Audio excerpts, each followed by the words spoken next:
How to change currency for your products on WooCommerce WordPress website. Hi everyone, welcome back to our channel, The Solution Guy. In today's video, I'm going to be guiding you on how you can actually change your currency on WordPress WooCommerce, so just make sure to watch the video till the end.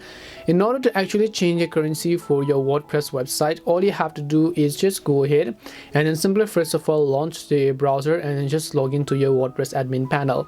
And then once you log into your WordPress admin panel, you will see this type of interface where basically you just need to scroll and then you want to go to the option called WooCommerce and then you want to go to settings. So once you go to WooCommerce and settings, so if you want to make sure, then you want to just make sure that you're under the general tab here, right? Once you make sure you're under general tab, scroll down and then here you'll find the option called currency options, and under it you can see the default is going to be set to United Dollars. So if you want to change it, just select it and then you can change it to any of the other currency that you wish. So just go ahead and simply enter the currency over here. So just select rupees or currency and just click on save changes. And this is it on how you can simply change the currency on your WordPress website. We hope the video was really helpful, and if it did help you, then make sure to leave a like and subscribe to the channel. If you have got any more questions, then feel free to also leave them down.